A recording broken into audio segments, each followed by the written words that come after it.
வழங்கும் அழகி தங்கர் பச்சன் சார் இயக்கத்தில் ரீரிலீஸ் ஆக போகுது. இப்போ ட்ரெய்லர் 2 முறை பார்த்ததுக்கப்புறம் என்ன மாதிரி பசங்களுக்கு அழகியை வந்து நாங்கள் ஸ்க்ரீனில் பார்த்ததில்லை. என்னோட வயசு ஒத்த பசங்களை வந்து சொல்கிறேன். டிவியில் பார்த்து ரசித்த குரூப் நாங்களாம். ஆனால் நிறைய பேர் அழகி ப்ரெஸ் மீட் 2002 நடக்கும்போதும் இங்கே இருந்திருப்பீங்க. ஸோ இப்போது நீங்கள் இருக்கீங்க. அதனால் உங்களுக்கு எல்லாருக்கும் ஃபஸ்ட்டு ஒரு பெரிய ஹேட்ஸ் ஆஃப். ஸோ இவ்வளோ வருஷம் நீங்கள் வந்து இண்டஸ்ட்ரியில் வந்து உங்களுடைய சர்வீஸ் பண்ணிருக்கிறது, ஒர்க் பண்ணிருக்கிறதுக்கு. ஸோ அழகியை பொறுத்தவரையில் ஏன் அழகி ஒரு கல்ட் கிளாசிக் அப்படின்றத வந்து நான் சொல்லி தான் தெரியணுன்றது இல்லை. ஏன்னா அழகி பார்த்த எல்லாருக்குமே வந்து இந்த படம் எனக்கு ஒர்க் ஆகலை, இல்லை எனக்கு இது சரியாக புரியலை, இல்லை சரியாக பிடிக்கலை அப்படிலாம் யாருமே சொல்லவே மாட்டாங்க. எல்லாருடைய ஃபேவரட்டான படங்கள் லிஸ்ட்லேயும் அழகி வந்து நிச்சயமாக இருக்கும். என்ன காரணம் அப்படின்னா, முதல் காதல் யாருக்கு தான் இல்லை முதல் காதல். ஸோ அதனால் எல்லாருக்குமே கனெக்ட் ஆகக்கூடிய படம் அழகி. முதல் காதல், அதுக்கான உணர்வு அப்படின்றதெல்லாம் தாண்டி சின்ன சின்ன உணர்வுகளை வெளிப்படுத்தி அதை வந்து ரொம்ப அழகாக ஒரு கதை சொல்லி எல்லாரும் தன்னை வந்து கனெக்ட் பண்ணிக்கக்கூடிய ஒரு படமாக இருந்தது தான் அழகியுடைய வெற்றின்னு நினைக்கிறேன். குறிப்பாக வட தமிழகத்தின் நிலப்பரப்பை ரொம்ப அழகாக பேசிய படம் அழகி. ஸோ அந்த ஆஸ்பெக்ட்லேருந்து பார்க்கும்போதும் அழகி வந்து தவிர்க்க முடியாத ஒரு திரைக்காவியம் தமிழ் சினிமா வரலாற்றில் அப்படின்றதா விஷயம்.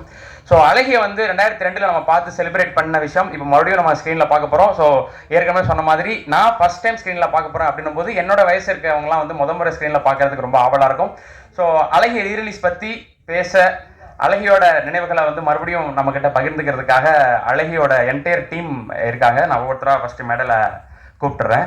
ஸோ அழகி படத்தின் தயாரிப்பாளர் திரு உதயகுமார் சார், ப்ளீஸ் வாங்க சார்.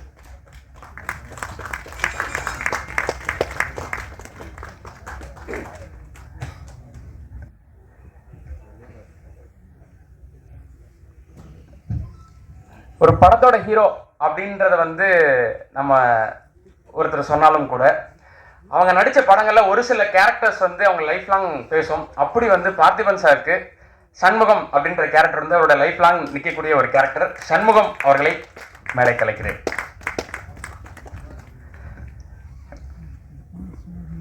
இப்போ அழகி வந்து ரீரிலீஸ் ஆகுது அப்படின்ற போது பொதுவாக எல்லா படங்களுமே வந்து ஃபஸ்ட்டு ஒரு ஸ்க்ரீனில் ரிலீஸ் பண்ணுவாங்க, அதுக்கப்புறம் மற்ற இடங்களில் ரிலீஸ் பண்ணுவாங்க. ஆனால் welcome ma'am, welcome. Yes ma'am, வாங்க மேம். வளர்மதி கேரக்டரை வந்து மறுபடியும் நாங்கள் ஸ்க்ரீனில் பார்க்க போகிறோம். ப்ளீஸ் வெல்கம் மேம், வாங்க மேம்.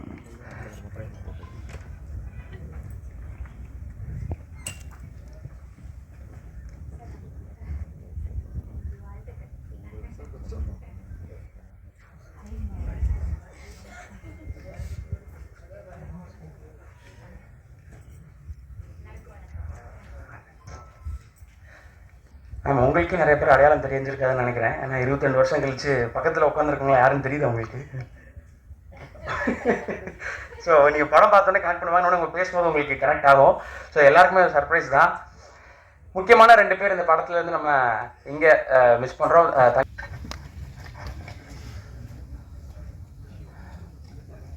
தொகுப்புரை செய்யும் தம்பியே நெடுநேரம் பேசினால் வகுப்புரை செய்யும் பேராசிரியர் எவ்வளவு நேரம் பேசுவேன் என்று சொல்லி நன்றி தம்பி. ஆனாலும்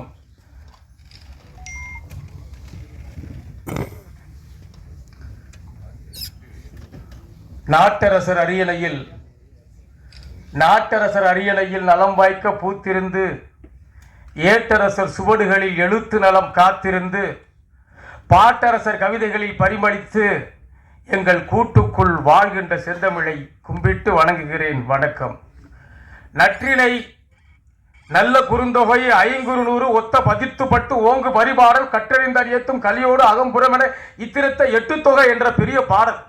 அது எப்படி நற்றினை நிலைத்திருக்கிறதோ, நல்ல குறுந்தொகை எப்படி நிலைத்திருக்கிறதோ, அதுபோல பால் தந்த வள்ளுவனின் எழுத்தை, வீர பரணிஜயம் கொண்டாடின் கருத்தை, அன்னை கால் தந்த சிலம்பொழியின் ஜதியை, 6 காண்டத்து கற்பனையை, தமிழ் பாவேந்தன் கோல் தந்த உணர்ச்சியை, கபிலன் தேனிலே குலைத்தெடுத்த வார்த்தை எல்லாம் எப்படி நிலைத்திருக்கிறதோ, அழகி என்ற படம் ஆகாயம் போல நிலைத்திருக்கும். நல்ல பலத்த கரவொலி கொடுங்கள். ஏனென்றால் என்ன படம், ஏன் இதை கொண்டாடுகிறோம்? அதை காட்டி இதை காட்டி, அதை காட்டி இதை காட்டி, அப்படி காட்டி இப்படி காட்டி, அங்கே காட்டி இங்கே காட்டி, சதை காட்டி காட்டாமல் கதை காட்டி, கதையிலே கருத்தை காட்டி, காவியத்தை காட்டியதால் அழகியை கொண்டாடுவர். வாணிபம் வணிகம் அல்ல நோக்கம். இந்த படத்தினுடைய ஹீரோ யார்? மூவேந்தர் யார்? முதல் வேந்தன். கண் இமைக்கும் நொடியுள் பாடல் இசை அமைக்கும் இசை மேதை, உலகத்தினுடைய மிகப்பெரிய இசை மேதை. அனாதை காற்று உன் வீணையை அண்டினால் 1000 நாடாளுமே, தினம் திரியும் காற்று உன் இசையினிலே லயித்தால் தெவிட்டாத தேவாரமே. அனாதை காற்று உன் வீணையை அண்டினால் 1000 நாடாளுமே, தினம் திரியும் காற்று உன் இசையினில் லயித்தால் தெவிட்டாத தேவாரமே. விண்ணோடு சேர்த்து நீ விரலாட்டும் தாளாட்டில் விழி மயங்கும் நாதஸ்வரம், உன்னோடு சேர்த்து உலகத்தில் பார்க்கிறோம் இசை ஞானியே நீ ஒரு 8ஆம் சுரம். அந்த இசை ஞானி ஒரு ஹீரோ, ஒரு கதாநாயகன். இன்னொரு கதாநாயகன் யார்? கனிவின் இலக்கணம், பணிவின் இலக்கணம், அறிவின் இலக்கணம், செறிவின் இலக்கணம், உண்மையின் இலக்கணம், நன்மையின் இலக்கணம், தூய்மையின் இலக்கணம். படத்திலே பணிவின் இலக்கணம், கனிவின் இலக்கணம், அறிவின் இலக்கணம், ஈரத்தின் இலக்கணம், இதயமெல்லாம் துடிக்கும் ஈரத்தின் இலக்கணம், நன்முகத்தை அந்த நாடே கொண்டாடும் அந்த சண்முகத்தை தான் 2ஆம் கதாநாயகனாக சொல்கிறோம். என்ன நடிப்பு! கண்ணுக்குள்ளே அந்த கண்ணீரை துடைக்கும் போதே அடிச்சு தகர்த்து விடுவார் அண்ணன் பார்த்திபன். அடுத்து யார்? துன்பப்பட்டு துயரப்பட்டு அல்லல் பட்டு அவதிப்பட்டு வேதனைப்பட்டு விரக்தியாய் சிலுவை அறையப்பட்டு வாழ்க்கையிலே கண்ணீர் விட்டு அழுத அவரை மறக்க முடியுமா? அஷ்டலட்சுமி சேர்ந்து ஒன்றாக வரக்கூடிய அந்த பாக்கிய லட்சுமி, அந்த தனலட்சுமியை மறக்க முடியுமா? அவரை இப்படி சொல்லிக்கொண்டே போகலாம். இந்த படம் என்பது காவியம் போற்றக்கூடிய படம். பாவேந்தன் சொன்னானே, சோலையிலே பூத்த தனி பூவோ சொக்கவள்ளி பார்க்குடமோ அமுத ஊற்றோ காலை வந்த செம்பருதி கடலில் மூழ்கி கடல் மாறி குளிரடைந்த ஒளி பிளம்போ என்று. இந்தியாவிலே எங்கு வேண்டுமானால் சொல்லுவேன், எந்த அரங்கத்தில் வேண்டுமானால் சொல்லுவேன், ஓங்கி சொல்லுவேன், உறக்க சொல்வேன். நடிகைகளே, ஒரு பெண் சிவாஜி என்று சொன்னால் அம்மையார் தேவயானி அவர்களைத்தான் சொல்வேன். ஏன் சும்மா வெற்றாக புகழ்ந்து போனால் நக்கல் ஆகும், நையாண்டியாகும், கேலியாகும், கிண்டலாகும். தனம் என்று அவர் ஒரு குரல் கொடுப்பார். அண்ணன் பார்த்திபன் நீ பாடு என்பார். அப்பொழுது அந்த ஒரு காட்சியை நண்பர்களே வணங்கி சொல்கிறேன், அறிஞர்களே, ரசிகர்களே, அந்த ஒரு காட்சியை பாருங்கள். அந்த அம்மையார் அந்த குழந்தையின் கையை, அந்த குழந்தையை பிடித்து கொண்டு ஒரு பார்வை பார்ப்பார். அந்த பாத்திரத்தினுடைய கதாபாத்திரம் வளர் பிறைக்குள்ளே ஒரு சூரிய வெளிச்சத்தை பார்க்கலாம். ஆகவேதான் பெண் சிவாஜி என்று மறுபடியும் சொல்கிறேன். அவ்வளவு ஒரு சிறப்பான நடிகை. சோலை பூவாக சொக்கவள்ளி பார்க்குடமாக அமுத ஊற்றாக காலை வந்த செம்பருதி கடலில் மூழ்கி கடல் மாறி குளிரடைந்த ஒளி புலம்பாக இருக்கக்கூடிய அந்த நந்திதா தாஸ் தனம் சாலையிலே ரோட்டின் ஓரத்திலே ஓவியமாக கிடக்கின்ற அந்த கொடுமையை இந்த தலைவன் பார்த்து துடிக்கின்ற துடிப்புக்கு ஈடு எது உண்டா என்றால் இல்லை. இந்த பாட்டை ஒரு காதல் காவியமாகவே எல்லாரும் விமர்சித்து எழுதியிருக்கிறார்கள் கட்டுரை. என்னுடைய வழங்கும் அழகி தங்கர் பச்சன் சார் இயக்கத்தில் ரீரிலீஸ் ஆக போகுது. இப்போ ட்ரெய்லர் 2 முறை பார்த்ததுக்கப்புறம் என்ன மாதிரி பசங்களுக்கு அழகியை வந்து நாங்கள் ஸ்க்ரீனில் பார்த்ததில்லை. என்னோட வயசு ஒத்த பசங்களை வந்து சொல்கிறேன். டிவியில் பார்த்து ரசித்த குரூப் நாங்கள்லாம். ஆனால் நிறைய பேர் அழகி ப்ரெஸ் மீட் 2002 நடக்கும்போதும் இங்கே இருந்திருந்திருப்பீங்க. ஸோ இப்போது நீங்கள் இருக்கீங்க. அதனால் உங்களுக்கு எல்லாருக்கும் ஃபஸ்ட்டு ஒரு பெரிய ஹேட்ஸ் ஆஃப். ஸோ இவ்வளோ வருஷம் நீங்கள் வந்து இண்டஸ்ட்ரியில் வந்து உங்களுடைய சர்வீஸ் பண்ணிருக்கிறது, ஒர்க் பண்ணிருக்கிறதுக்கு. ஸோ அழகியை பொறுத்தவரையில் ஏன் அழகி ஒரு கல்ட் கிளாசிக் அப்படின்றத வந்து நான் சொல்லி தான் தெரியணுன்றது இல்லை. ஏன்னா அழகி பார்த்த எல்லாருக்குமே வந்து இந்த படம் எனக்கு ஒர்க் ஆகலை, இல்லை எனக்கு இது சரியாக புரியலை, இல்லை சரியாக பிடிக்கலை அப்படிலாம் யாருமே சொல்லவே மாட்டாங்க. எல்லாருடைய ஃபேவரட்டான படங்கள் லிஸ்ட்லேயும் அழகி வந்து நிச்சயமாக இருக்கும்.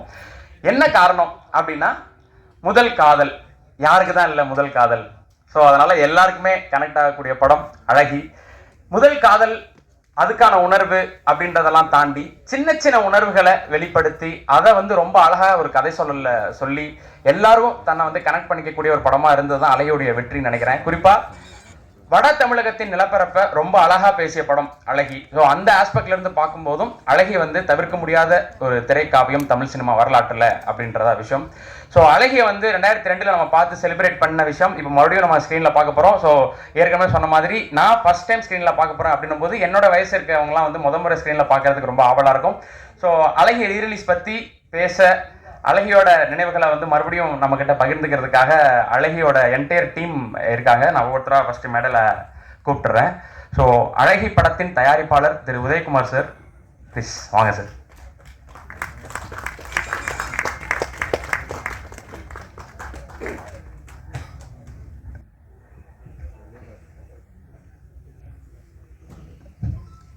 ஒரு படத்தோட ஹீரோ அப்படின்றத வந்து நம்ம ஒருத்தர் சொன்னாலும் கூட அவங்க நடித்த படங்களில் ஒரு சில கேரக்டர்ஸ் வந்து அவங்க லைஃப் லாங் பேசும். அப்படி வந்து பார்த்திபன் சாருக்கு சண்முகம் அப்படின்ற கேரக்டர் வந்து அவரோட லைஃப் லாங் நிற்கக்கூடிய ஒரு கேரக்டர். சண்முகம் அவர்களை மேலே கலைக்கிறேன்.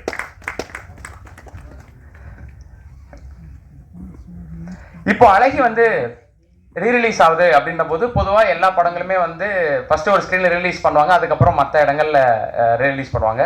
ஆனால் welcome ma'am, welcome. Yes ma'am, வாங்க மேம். வளர்மதி கேரக்டரை வந்து மறுபடியும் நாங்கள் ஸ்க்ரீனில் பார்க்க போகிறோம். ப்ளீஸ் வெல்கம் மேம், வாங்க மேம்.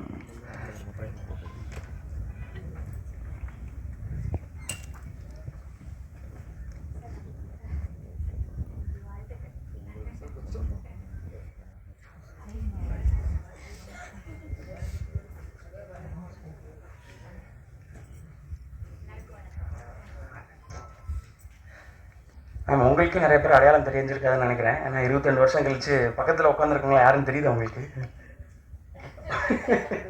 ஸோ நீங்கள் படம் பார்த்தோன்னே கனெக்ட் பண்ணுவாங்க, உங்கள் பேசும்போது உங்களுக்கு கனெக்ட் ஆகும்.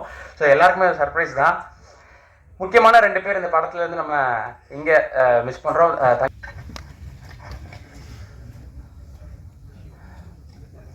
தொகுப்புரை செய்யும் தம்பியே நெடுநேரம் பேசினால் வகுப்புரை செய்யும் பேராசிரியர் எவ்வளவு நேரம் பேசுவேன் என்று சொல்லி நன்றி தம்பி. ஆனாலும்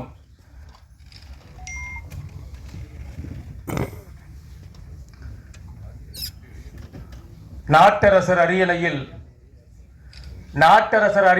நலம் வாய்க்க பூத்திருந்து ஏட்டரசர் சுவடுகளில் எழுத்து நலம் காத்திருந்து பாட்டரசர் கவிதைகளில் பரிமளித்து எங்கள் கூட்டுக்குள் வாழ்கின்ற செந்தமிழை கும்பிட்டு வணங்குகிறேன். வணக்கம். நற்றினை நல்ல குறுந்தொகை 500 ஒத்த பதித்துப்பட்டு ஓங்கு பரிபாடல் கற்றறிந்த ஏத்தும் கலியோடு அகம்புறமென இத்திருத்த 8 தொகை என்ற பெரிய பாடல்.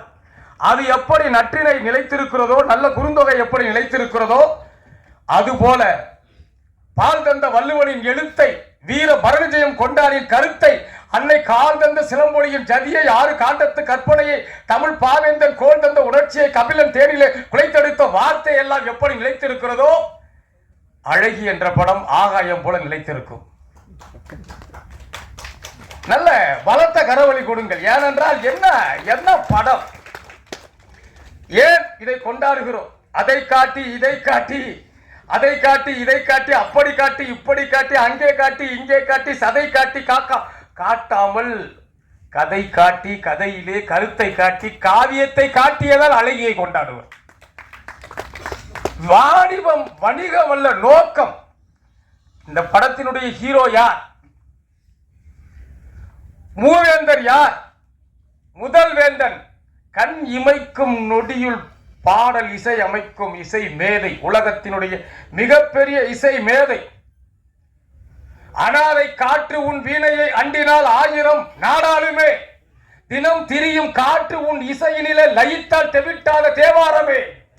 அனாதை காற்று உன் வீணையை அண்டினால் 1000 நாடாளுமே, தினம் திரியும் காற்று உன் இசையினில் லயித்தால் தெவிட்டாத தேவாரமே. விண்ணோடு சேர்த்து நீ விரலாட்டும் தாளாட்டில் விழி மயங்கும் நாதஸ்வரம், உன்னோடு சேர்த்து உலகத்தில் பார்க்கிறோம் இசை ஞானியே நீ ஒரு 8ஆம் சுரம். அந்த இசை ஞானி ஒரு ஹீரோ, ஒரு கதாநாயகன். இன்னொரு கதாநாயகன் யார்? கனிவின் இலக்கணம், பணிவின் இலக்கணம், அறிவின் இலக்கணம், செறிவின் இலக்கணம், உண்மையின் இலக்கணம், நன்மையின் இலக்கணம், தூய்மையின் இலக்கணம். படத்திலே பணிவின் இலக்கணம், கனிவின் இலக்கணம், அறிவின் இலக்கணம், ஈரத்தின் இலக்கணம், இதயமெல்லாம் துடிக்கும் ஈரத்தின் இலக்கணம், நன்முகத்தை அந்த நாடே கொண்டாடும் அந்த சண்முகத்தை தான் இரண்டாம் கதாநாயகனாக சொல்கிறோம். என்ன நடிப்பு! கண்ணுக்குள்ளே அந்த கண்ணீரை துடைக்கும் போதே அடிச்சு தகர்த்து விடுவார் அண்ணன் பார்த்திபன். அடுத்து யார்? துன்பப்பட்டு துயரப்பட்டு அல்லல் பட்டு அவதிப்பட்டு வேதனைப்பட்டு விரக்தியாய் சிலுவை அறையப்பட்டு வாழ்க்கையிலே கண்ணீர் விட்டு அழுத அவரை மறக்க முடியுமா? அஷ்டலட்சுமி சேர்ந்து ஒன்றாக வரக்கூடிய அந்த பாக்கிய லட்சுமி, அந்த தனலட்சுமியை மறக்க முடியுமா? அவரை இப்படி சொல்லிக் கொண்டே போக மாற்றாது. அந்த துன்பப்பட்ட அந்த குழந்தை, பிஞ்சு குழந்தை பசியில கேட்பான், அம்மா பசிக்கிறதம்மா. அந்த பணக்கார வீட்டில் அந்த பிரியாணியை போட்ட நிலையாக அந்த குழந்தை சாப்பிட துடிப்பான். எட்டியுள்ள நிலவு என்ற சோற்றுக்காக இயங்குகின்ற பிள்ளையர்கள், நீர் குடித்தே ஒட்டி எட்டியுள்ள நிலவு என்ற சோற்றுக்காக இயங்குகின்ற பிள்ளையர்கள், நீர் குடித்தே ஒட்டி உள்ள வயிறு நிரப்பும் பாலகர்கள், உதிர்க்கின்ற கண்ணீர்கள் அங்குமிங்கும் கொட்டியுள்ள முத்துகளை போல் கிடக்கும். இந்த வறுமையின் கொடுமையைத்தான் அழகி படம் பிடிக்கும்.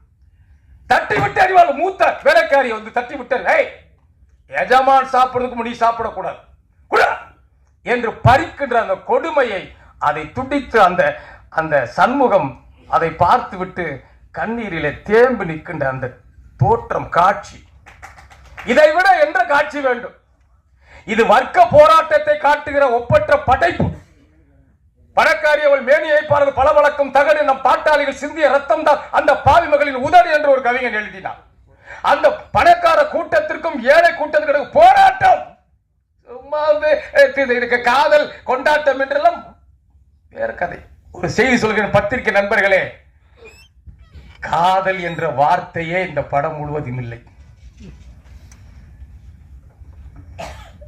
மாபெரும் கவிஞர் பார்த்திபன் அவர்கள் முன்னிலை சொல்கிற, ஆய்ந்து பாருங்கள் ஆராய்ச்சியாளர்களே, அறிஞர்களே, கவிஞர்களே, பத்திரிகையாளர்களே, காதல் வந்துச்சா சொல்லு சொல்லு. உலகத்திலே மிகப்பெரிய கவிஞனாக நான் ஒருவரை சொல்ல ஆசைப்படுகிறேன். கம்பராமாயணத்திலே, சிலப்பதிகாரத்திலே, குற்றால குறவஞ்சியிலே, குறுந்தொகையிலே, எந்த இலக்கியத்தை, ஏன் திரைப்பட பாடலாசிரியர் வரலாறுகளை படித்து மூணு பேருக்கு டாக்டர் பட்டம் வாங்கி கொடுத்த ஒரு நந்தனம் கல்லூரி பேராசிரியராக சொல்கிறேன். மூணே எழுத்திலே ஒரு பெண்ணினுடைய அழகை சொல்கிறார் ஒரு கவிஞன். ஒளியிலே சொல்லுங்க, ஒளியிலே தெரிவது தேவதையா. இந்த பாடல் எழுதிய அந்த மாபெரும் ஞானிதான் இசைஞானி. இதை விட ஒரு கவித்துவம் உண்டா? கோவலை உள்ளே போகிறான், புகழ்வது மனித இயல்பு. அதை போலியாக புகழ்வது ஒரு நகைச்சுவையாகும் என்று சொன்னேன். கண்ணகியை பார்க்கிறான், மாசரு பொண்ணை முதல் இரவு காட்சியில மாசரு பொண்ணை வலம்புரி முத்தே காசரு விரைய கரும்பே தேனே புகழ்றான். மாசு இல்லாத பொண்ணை வலம்புரி முத்தே காசரு விரைய கரும்பே தேனே அரும்பரல் பாவை ஆறுயிர் மருந்த பெருங்குடி வணிகர் பெருமட மகளே மலையடை பரவா மணிய எங்கோ அலையடை பரவா அமிர்த எங்கோன்னு புகழ்றான். மூணே எழுத்துல இசைஞானி சொல்லிவிட்டு போனார். தனலட்சுமியை இந்த கதாநாயகன் பார்க்கின்ற போது, தொடக்க பள்ளியிலே பார்த்துவிட்டு உயர்நிலை பள்ளியிலே இன்னொரு விஷயத்தை பார்க்கின்ற போது இந்த விழிகள் அழு. எந்த கோலத்திலே பார்க்கிறது இந்த விழிகள் மறுபடியும்? பொட்டில்லை, பூ இல்லை, பொலிவும் இல்லை. பொட்டில்லை, பூ இல்லை, பொலிவும் இல்லை. பூத்த இளம் கைப்பொண்ணோ பருவம் இல்லை. பொட்டில்லை, முகம் மலர்ந்த ஒரு அழகின் எல்லை. பாவம் கண்மறைக்கும் கெட்டையும் மூடத்தின் கொடுமையாலே அவளை கேட்பவர்கள், பார்ப்பவர்கள், ஆதரிப்பவர்கள் யாரும் இல்லை. சாலை உரத்தில் தூக்கி எறியப்பட்டு கிடக்கிறான். இந்த மனிதன் உயிர் முழுதும் நேசித்த அந்த பெண் ஈவு இரக்கத்தோடு அவரை அழைத்து வர ஆசைப்படுகிறான். பயம், வளர்மதிக்கு பயம். இது எல்லா ஆண் மகனும் இருக்கக்கூடிய பயம், பண்பாடு. எதுவும் நினைத்துக் கொள்வார்கள், நம்மை குற்றவாளியாக நினைத்துக் கொள்வார்களோ. நீரெடுக்க போனாலும், திருமணத்தின் நிகழ்ச்சிக்கு போனாலும், இந்த நாட்டிலே பேர் கொடுக்க போனாலும், எந்த நிகழ்ச்சிக்கு போனாலும் அவளை தடுத்து நசுக்கப்பட்டு, பொசுக்கப்பட்டு, புதைக்கப்பட்டு, வதைக்கப்பட்டு, சிதைக்கப்பட்டு, முடக்கப்பட்டு, அடக்கப்பட்டு, அந்த விதவையை ஒடுக்கப்பட்டு கிடந்தவளை தூக்கி கொண்டு வர துடிக்கிறார் அந்த தலைவன் கதாநாயகன். நேராக ஒரு பணக்கார வீட்டிலே கொண்டு போய் சேர்க்கிறார். அங்கேதான் தங்கர் பச்சான் அவர்கள் கந்தக தீக்கிடங்கை பற்ற வைக்கிறார். உனக்கெல்லாம் புத்தகமாடா, நீ எல்லாம் படிக்கலாமா, படிக்கணுமா, கூலி வேலை பார்க்கின்ற நீ படிக்க கூடாது என்ற ஒரு விஷயத்தை அங்கே வைத்து நெருப்பை வைக்கிறார் கந்தக நெருப்பை வைக்கிறார். பாரதியினுடைய கனவு அதுதான். பாரதியிட போய் கேட்டான், உலகத்தில் சிறந்த விஷயம் எதுங்கய்யா? பாரதி சொல்றார், இன்னொருங்கடி சோலைகள் செய்தல் சரி, இனிய நீர்தல் சுனைகள் ஏற்றல் சரி, அன்னசத்திரம் 1000 வைத்தல் சரி, ஆலயம் 10000 நாட்டல் சரி, பின்னர் உள்ள தர்மங்கள் யாவும் பெயர் விளங்க ஒளிர நிறுத்தல். உலகத்திலே சிறந்த பண்பு எது தெரியுமா? பாரதி சொல்றார். அதைத்தான் அண்ணன் தங்கர் பச்சான் அவர்களுடைய பொன்னான எழுத்து பூமியிலே ஒரு பெரிய புரட்சி ஏற்படுத்தது. இன்னொருங்கடி சோலைகள் செய்த இனிய நீர்தல் சுனைகள் ஏற்றல், அன்னசத்திரம் 1000 வைத்தல், ஆலயம் 10000 நாட்டல், பின்னர் உள்ள தர்மங்கள் யாவும் பெயர் விளங்க ஒளிர நிறுத்தல், அன்னையாவின் புண்ணியம் கோடி ஆங்கோர் ஏழைக்கு எழுத்தறிவித்தல் என்ற ஏழை ஒருவன் படிக்க வேண்டும் என்று தங்கர் பச்சான் அவர்கள் அங்கே வைக்கிறார் புத்திரையை. ஏய், உனக்கெல்லாம் படிப்பு தேவையாடா, நீ எல்லாம் புத்தகத்தை படிக்கணும், புத்தகத்தை புடுங்குகிறார்கள். இந்த படமே கல்வியின் புரட்சி என்று ஒரு கவிஞன் பார்வையில் சொல்கிறேன். அது தப்பாக கூட இருக்கலாம், எல்லாமே சரியாக இருக்கு என்று சொல்ல முடியாது. ஏன் கல்வியின் புரட்சி, காதலின் புரட்சி என்று நினைக்க கூடாது. அங்கே காதலே கிடையாது, காமமே கிடையாது. அந்த படத்திலே ஒருவரை நேசிக்கிறான், அவள் படிக்க முடியாமல் படிப்பை தொடர முடியாமல் போகிறான். தனலட்சுமி அங்கேதான் அவள் தூக்கி எறியப்படுகிறாள். அவன் படித்து மேதை என்று நான் சொல்லுவது உலகமே சொல்கிறது. அவர்தான் எழுதப்பாட்டு எழுதினார். உண்மையை சொல்லப்படாதான் இசைஞானியுடைய திரைப்பட பாடல்களை 85% பாடல்களை ஐயா தான் எழுதுவார். எனக்கு தெரியும். இது சொல்வதிலே பெருமை தான். ஏனென்றால் நான் வைஷ்ணவா கல்லூரியில பேராசிரியர் மாலையிலே வந்து ஒரு 12-13 ஆண்டுகளாக நான் அவருடைய காப்பி ரைட்டர் படியெடுக்கிற வேலை எனக்கு வேலையை விட்டு தூக்கிட்டாங்க. ஒரு கட்சிக்கிற கவியரங்க பாண்டன்னு வேலையை விட்டு தூக்கிட்டாங்க, நீக்கிட்டாங்க. என்ன இவர் இமிடியட்லி டெர்மினேட்டர். நன்றி வணக்கம் போயிட்டு நான் எப்பயுமே எதிர்பார்க்கல மாட்டேன். என்னை கூப்பிட்டா உனக்கு மகிழ்ச்சி போயிட்டு வேணா, பல கோடி சொத்து இருக்கு, நிம்மதியா இருக்கும், போறான் ஊருக்கு போயிட்டோம். அப்புறம் அழைப்பு வந்து கூப்பிட்டு தங்கர் பச்சான் என்ற அந்த இரக்கமுள்ள இரக்கமுள்ள அந்த மனிதன், தம்பி என்ன வேலையை விட்டு தூக்கிட்டாங்களா, பாட்டு எழுது. அவனை சாம்பசிவன் எனக்கு தெரியும், ஜான்சன் எனக்கு தெரியும், அண்ணன் அவரு தளபதி அண்ணன் அவர்களுக்கு தெரியும். முடிச்சிடறமா? ஏன்னா என்னால முடிக்க முடியாது. 30 நாள் பேசக்கூடிய விஷயம் வச்சிருக்கேன், பயந்துறாரு. எல்லாருக்கும் வணக்கம். இங்கே வந்திருக்கும் அனைவருக்கும், பிரஸ் மீடியா, மேடையில் வீட்டிற்கும் பார்த்திபன் சார், ப்ரொடியூசர் சார், எல்லாரும், ஆக்டர்ஸ், என்னோட குட்டி ஆர்டிஸ்ட் எல்லாம் இப்போ வளர்ந்துட்டாங்க, தளபதி சார், எல்லாருக்கும் உங்கள் தேவயானி ராஜ்குமாரன் அன்பான வணக்கம். இது ரொம்ப சந்தோஷமான ஒரு தருணம் இது இல்லையா? 22 வருஷம் கழிச்சுட்டு மறுபடியும் எங்களோட படம் ரிலீஸ் ஆகுது. யாருக்கு தெரியும் இது 22 இயர்ஸ் முன்னாடி நம்ம நடிக்கும் போது? யாராவுக்கு தெரியுமா? பார்த்திபன் சார் தெரியுமா நமக்கு? இந்த ஃபில்ம் மீண்டும் ஒரு டைம் ரிலீஸ் ஆகும், 22 வருஷம் கழிச்சுட்டு மறுபடியும் இந்த மாதிரி ஒரு ப்ரெஸ் மீட் நடக்கும், நாங்கள் இதை பற்றி பேசுவோம். It's a miracle. நான் நினைக்கிறேன் இது ஒரு மிரக்கிளான ஒரு மேஜிக்கல் மூமெண்ட். இது எதுவுமே நம்ம நினைச்சதே கிடையாது, ஆனால் ஏதோ ஒரு மிரக்கிள் மாதிரி ஒரு மேஜிக் நடந்துட்டு இருக்கு. அப்பவும் நடந்திருக்குது, இப்பவும் நடக்குது. So it is a very, very beautiful moment and we should all celebrate it. And we should applaud and give claps to the producer. Please clap your hands. Please. ஏன்னா நல்ல clap பண்ணுங்க. ஒரு தயாரிப்பாளர் வந்து ஒரு படம் எடுக்கிறதுக்கு, அதுவும் இந்த காலகட்டத்தில் வந்து ரிலீஸ் பண்ணுறதுக்கு எவ்வளோ கஷ்டம், எவ்வளோ போராட்டம். எப்போவுமே ஒரு தயாரிப்பாளருக்கு ஒரு படம் ரிலீஸ் பண்ணுறதுக்கு ஒரு பிரசவம் மாதிரி ஒரு பிரச்சனை இல்லையா? பிரசவம் கூட ஈஸியாக இருக்கும்னு நினைக்கிறேன். ஆனால் ஒரு படம் ரிலீஸ் பண்ணுறது அந்த அளவுக்கு ஒரு கஷ்டமான ஒரு செயல். அது 22 இயர்ஸ் முன்னாடி ஒரு படம் அவர் ரிலீஸ் பண்ணி அது ஒரு மேஜிக் ரெடி பண்ணி அது வெற்றியை பார்த்து மறுபடியும் 22 இயர்ஸ் கழிச்சுட்டு நம்ம எல்லாரும் ஒன்னா சேர்த்து மறுபடியும் அதை ரிலீஸ் பண்றாரு பாருங்க. Really hats off to you sir. Really இது ஒரு சாதாரண விஷயம் கிடையாது, இது ஒரு பெரிய சாதனை.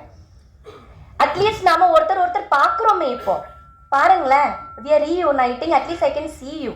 22 வருஷம் அப்புறம் நான் உங்களை பார்க்குறேன். எவ்வளவோ வருஷம் கழிச்சுட்டு பார்த்திபன் சாரை பார்க்குறேன். எவ்வளோ 22 வருஷம் கழிச்சுட்டு இந்த குட்டி குழந்தைங்கள பார்க்குறேன். எல்லாரும் வளர்ந்துட்டாங்க, எல்லாரும் அவங்கவுங்க இடத்துல இருக்கிறாங்க. It is such a magical moment. கொஞ்சம் யோசிச்சு பாருங்க.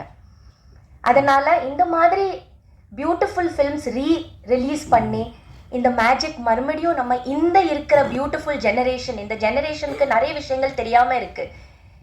ஆமாம், டிவியில் நிறைய பார்த்துட்டு தான் இருக்கிறாங்க, ஆனால் ஒரு ஸ்க்ரீனில் பார்க்கும்போது அதோட ஃபீலிங்ஸ் வேறு இல்லையா? So let us bring it out. All these good films, let us bring it out and give it to this new generation so that அவங்க ஏதாவது இதிலிருந்து கற்றுக்க முடியும். So I thank the producer and I have to thank director Thangar Bachan sir. ஏன்னா அவர் கூட நான் வந்து ரொம்ப பியூட்டிஃபுல்லான ரொம்ப கிளாசிக் ஃபிலிம்ஸ் பண்ணியிருக்கேன் சார் கூட. என்னோட ஃபர்ஸ்ட் ஃபிலிம் காதல் கோட்டையில் தங்கர் பச்சன் சார் தான் கேமராமேன். நேஷனல் அவார்டு வரை. அதுக்கப்புறம் பாரதி, மகாகவி பாரதியார் மேலே ஒரு படம் எடுக்கிறாங்கன்னா அதில் செல்லம்மாவா எனக்கு நடிக்க சொன்னது தங்கர் பச்சன் சார் தான். நான் ஷூட்டிங் பண்ணுறேன், விஜிபி ஏதோ ஒரு லொக்கேஷனில் ஷூட்டிங் பண்ணும்போது டைரக்டர் சாரும் தங்கர் பச்சன் சாரும் லொக்கேஷனில் வந்து நீங்கள் செல்லம்மாவா நடிக்கணும் அப்படி சொன்னாங்க. அப்போ எனக்கு செல்லம்மா கூட எனக்கு தெரியல, எனக்கு அதையெல்லாம் எதுவுமே தெரியல.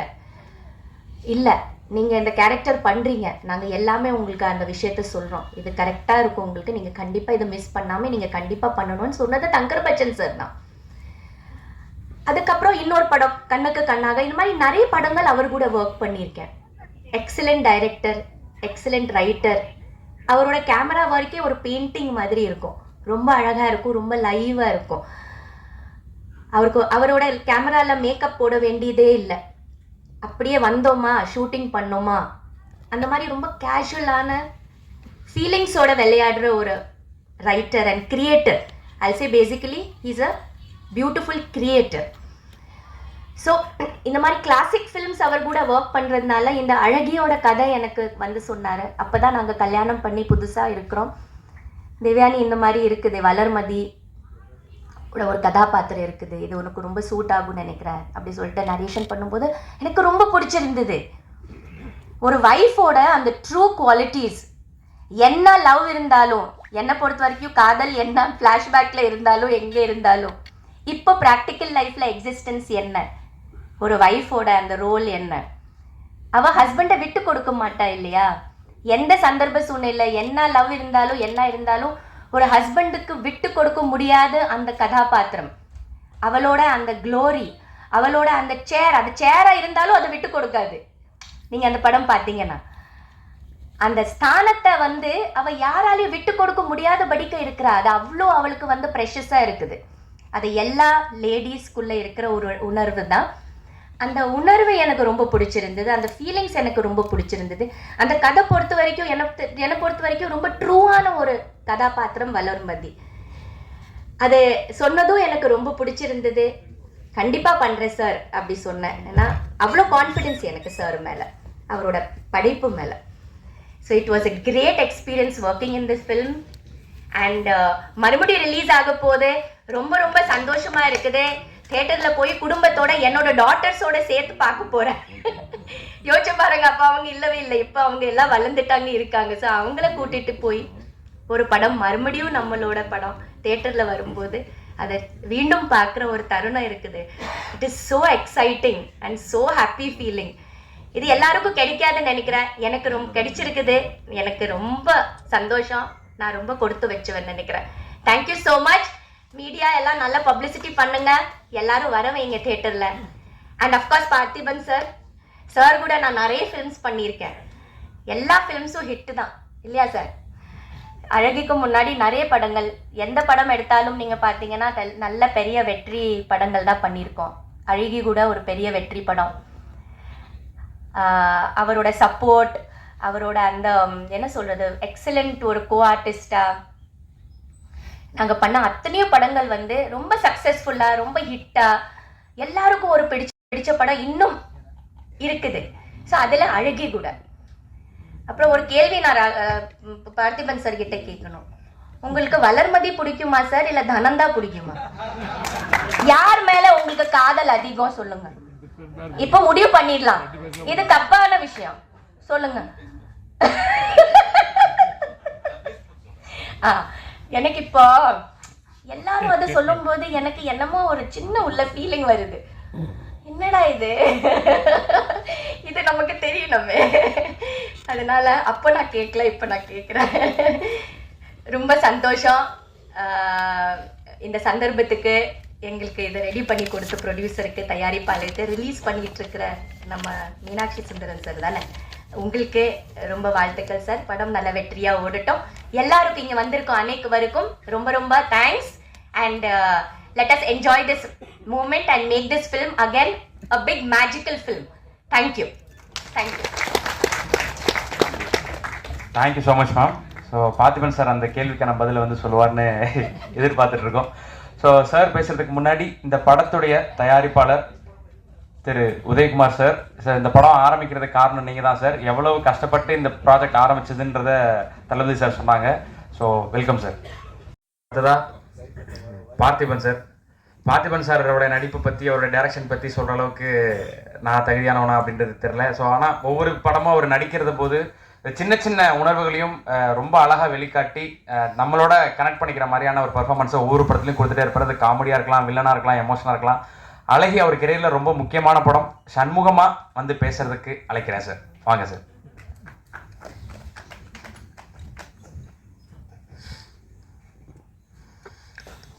இது வரைக்கும் பேசினவங்களிருந்து நான் கொஞ்சம் வித்தியாசப்பட்டு ஒரு நீங்கள் யாரும் எதிர்பாராத ஒரு அதிர்ச்சியான செய்தியை நான் சொல்ல போகிறேன். அதுக்கு முன்னாடி பத்திரிகை மற்றும் ஊடக நண்பர்களுக்கு பணிவான வணக்கமும் உங்களுடைய பொறுமைக்கு என்னுடைய பெருமை மிகு வாழ்த்துக்களும்.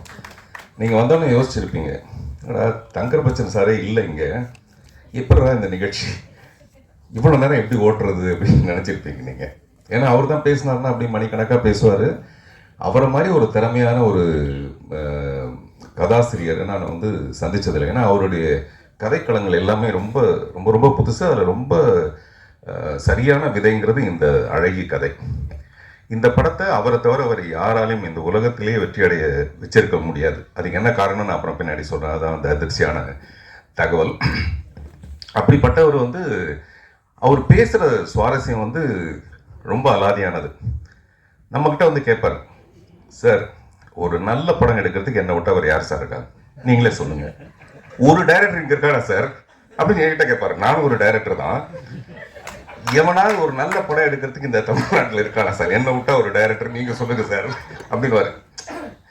இப்போ அதையே தான் இப்போ வந்து ஒரு பிரச்சாரத்தில் சொல்லிட்டு இருப்பாரு, என்ன விட்டா உங்களுக்கு நல்லது செய்யறதுக்கு வேற எவனாவது இங்கே இருக்கானா, எவனாவது வரா நான் விதிகளை பாருங்க, அதனால உங்க ஓட்டை வந்து நீங்க எனக்கு போன என்ன போடுறீங்களா இல்லையா அப்படின்னு வீட்டுக்குள்ள போய் சண்டை போட்டுட்டு இருப்பாரு என்ன.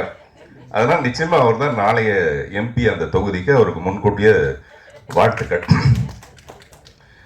விதை முளைக்க நீர் நிலம் ஒளி எல்லாம் வேண்டும், விதை முளைக்க நீர் நிலம் ஒளி எல்லாம் வேண்டும், கவிதை முளைக்க நீ போதும் எனக்கு. நான் இங்க சொல்ல வந்தது வந்து இந்த கவிதைக்கு முன்னாடி அப்படி ஒரு தங்கர் பச்சன் சார் இருந்திருந்தாருன்னா இந்த நிகழ்ச்சி வந்து சுவாரஸ்யமாக போயிருக்குமேங்கிற உங்களுடைய குறையை தீர்க்கிறதுக்காக திரு கருணாநிதி அவர்கள் அவ்வளவு அழகாக அவருடைய தமிழ், கருணாநிதினாவே தமிழ் தான், தமிழ்னா கருணாநிதி தான். அதனால இப்போவும் நமக்கு மறைந்த முதல்வர் கருணாநிதியை ஞாபகப்படுத்துகிற அளவுக்கு அவருடைய அழகான தமிழ்.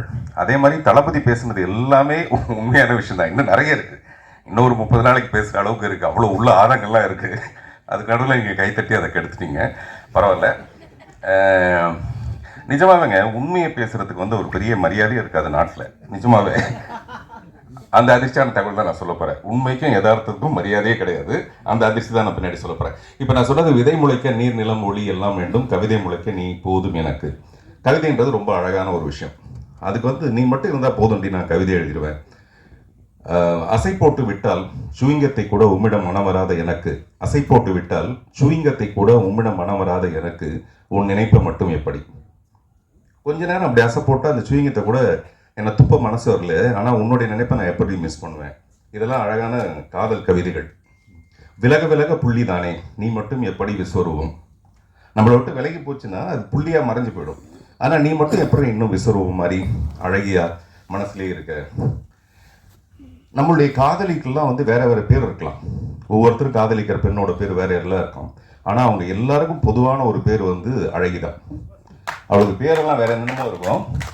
அந்த அழகின்றது அவளுடைய அழகை சொல்ற ஒரு விஷயம் இல்லை, அது இவனுடைய மனசோட அழகு. அது இவனுடைய மனசோட பார்த்தா அந்த பொண்ணு வந்து மிக அழகா இருப்பா. அப்படிப்பட்ட ஒரு காதலி.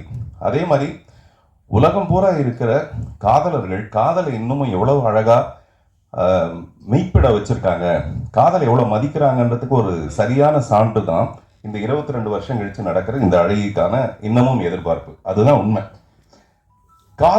காதலி வந்து பொய், காதலனோ காதலியோ பொய், பட் காதல் மட்டும்தான் நிஜம். காதலர்கள் தோத்து போகலாமே தவிர காதல் தோற்கவே தோற்காது. அதனால தான் இந்த அழகியும் தோற்கல. அதுதான் முக்கியமான ஒரு காரணம். இந்த படத்தில் முதல் கதாநாயகன், ரெண்டாவது கதாநாயகன்லாம் கருணாநிதி சொன்னார். இப்போ நான் சொல்கிறேன், இவங்க எல்லாத்த விட பெரிய கதாநாயகன் இந்த படத்தோட தயாரிப்பாளர் திரு உதயகுமார் அவர் உதயகுமாரை விட நல்ல இதயகுமார்னு சொல்லலாம் அவரை. ஏன்னா ஒவ்வொரு கலைஞனும் முதல் படம் பண்ணுறதுங்கிறது மிகப்பெரிய ஒரு கஷ்டமான விஷயம். நான் புதிய பதை பண்ணது எப்படியோ, என்னை வந்து என்னுடைய சுந்தரம் சார் வந்து என்னை அந்த படத்துக்கு தேர்ந்தெடுத்ததுனால இன்னமும் என்னுடைய பூஜை அறையில் அவருடைய ஃபோட்டோ வச்சுருக்கேன். எங்கள் அப்பாவுடைய ஃபோட்டோவும் அவருடைய ஃபோட்டோ வச்சுருக்கேன். அந்த மாதிரி அது ஒரு மிகப்பெரிய ஒரு விஷயம்.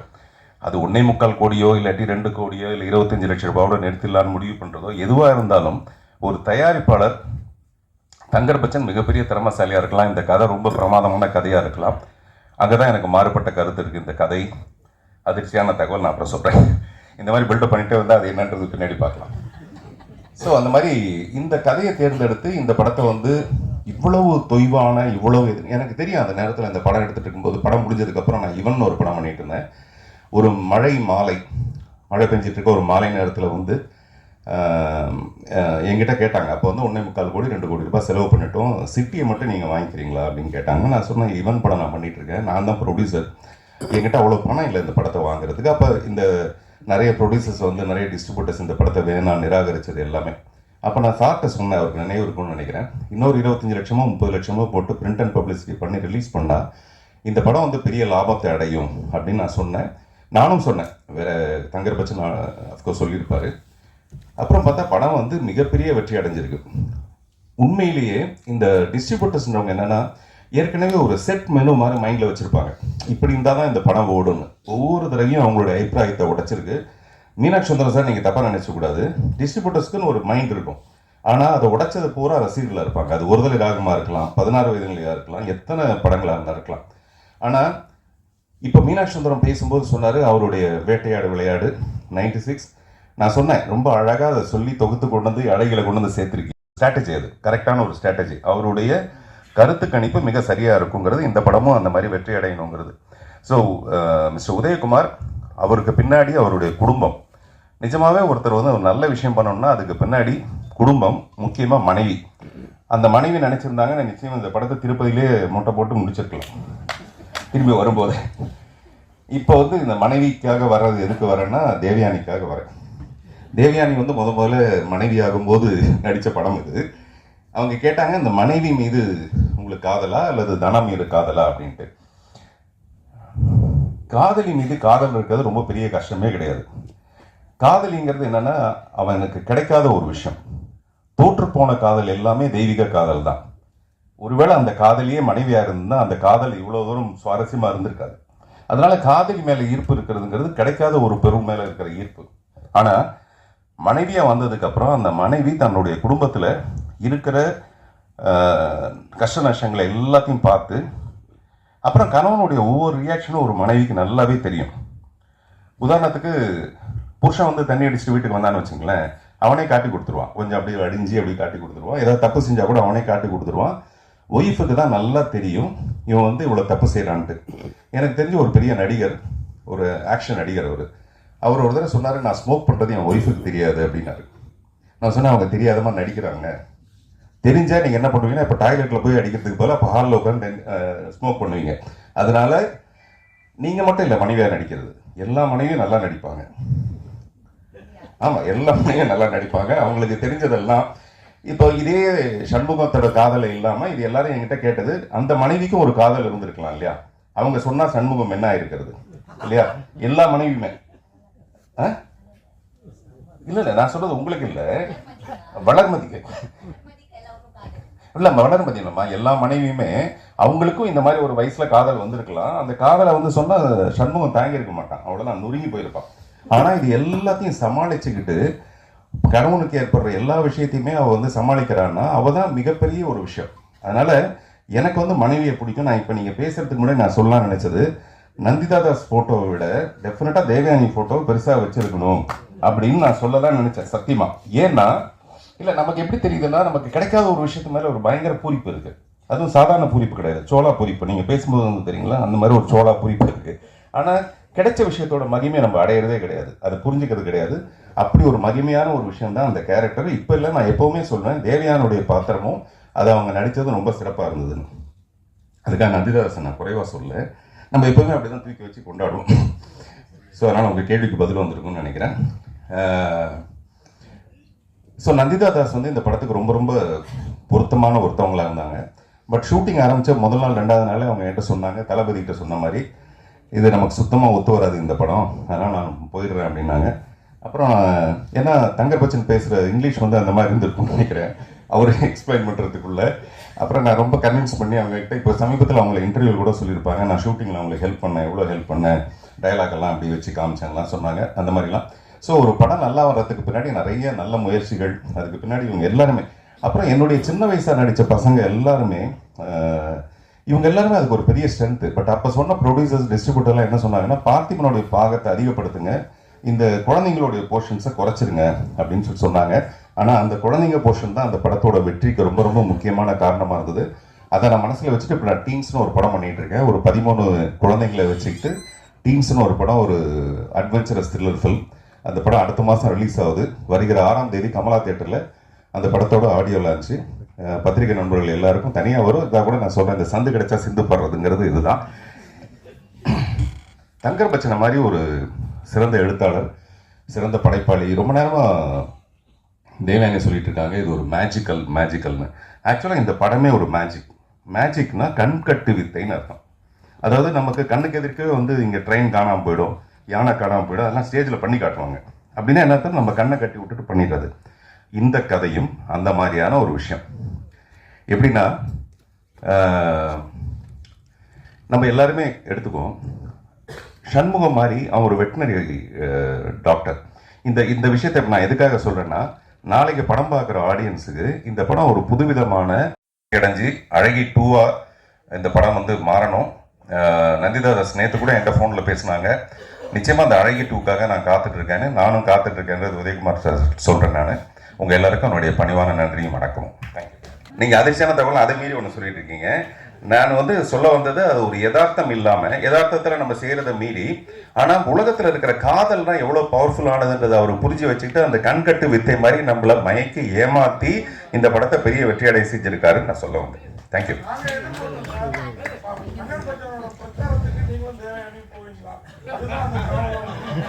ஓஹோ, நல்ல உங்களுடைய எதிர்பார்ப்பு ரொம்ப நல்லா இருக்கு, நன்றி.